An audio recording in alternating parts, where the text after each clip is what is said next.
Greetings, class. My name is Marvyn Rousseau, and welcome to my presentation on sensitivity analysis. Today, we're going to be covering the following: capital budgeting, sensitivity analysis, qualitative measures, quantitative measures, risk, and real-world application. Capital budgeting. Capital budgeting is the process by which a company makes decisions on taking on a project and their structure of financing and assessing that said venture. So how will the company finance the project? How will the company project their net profits on that project? What will their return be? And what is the payback period?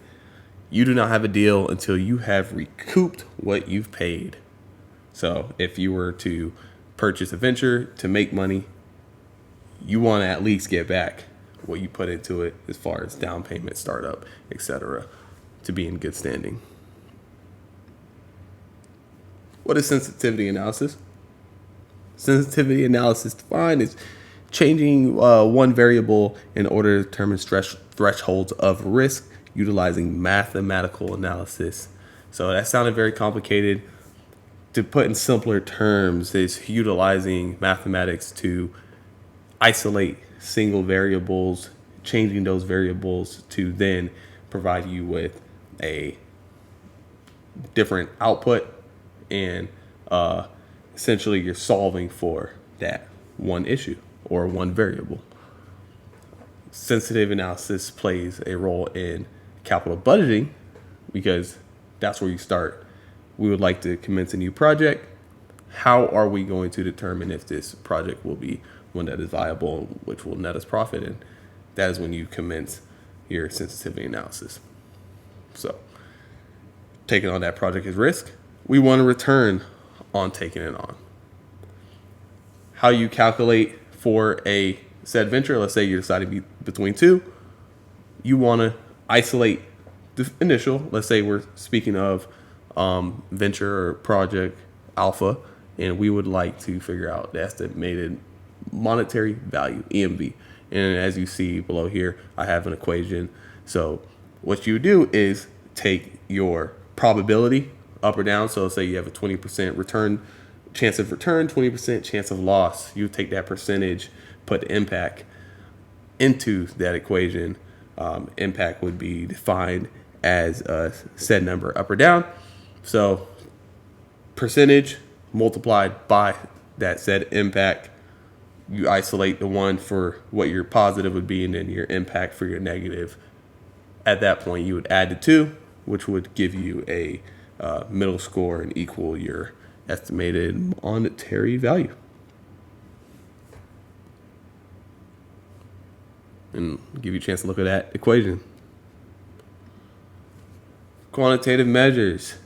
The numbers matter. Numbers, right? Pretty cliche, but it's true. When taking on a new project, you should calculate the following.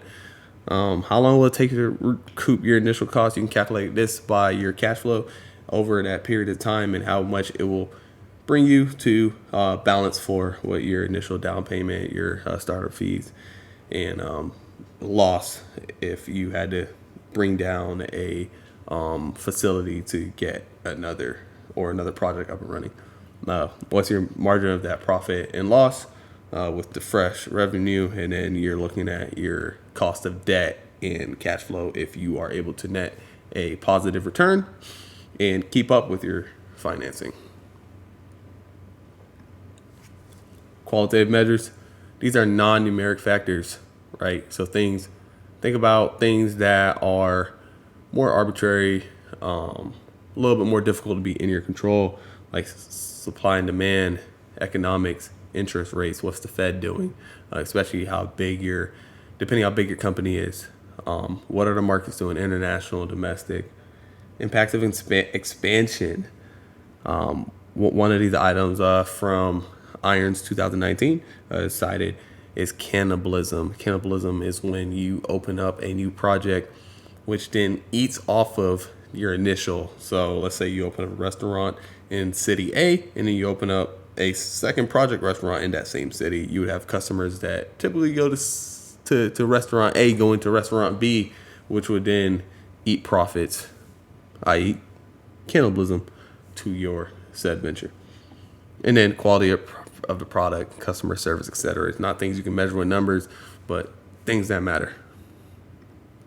Considering risk, here's some of the risks that you're kind of looking at in situations as such: over leveraging, decrease in demand over time, interest rates, inflation. We know that's rampant right now, and these things can lead to bankruptcy. I think one of the biggest ones that can lead to bankruptcy is over leveraging, because how are you going to keep up with those payments and interest rates if you're not looking at your rates accordingly and what your amortization schedule is, or if you have a balloon, find yourself in trouble.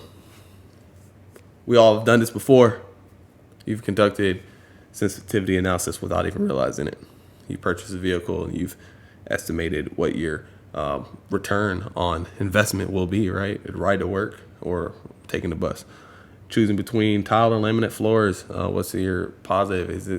Are these floors going to cause more maintenance? Is it going to devalue the house? What's my return on value and equity towards property? And putting in building out maybe a workout program. If I eat this piece of cake, it's a net negative for my mood, but a net positive if I bypass the cake and focus on my health, positive towards health. Or maybe you have dabbled in investing as a novice, stocks and bonds. You do this comparing up and down. What's your variance of one stock to another? Am I averaging a 13% loss, 13% gain? How fluid is that market? Real estate investing. If you are in rentals or you are starting up a flipping syndicate, you want to know your numbers. And maybe operating a small business like a hot dog stand. Finally, my references attached. Thank you for joining me on my discussion and presentation on sensitivity analysis. Hopefully you enjoyed. Thank you.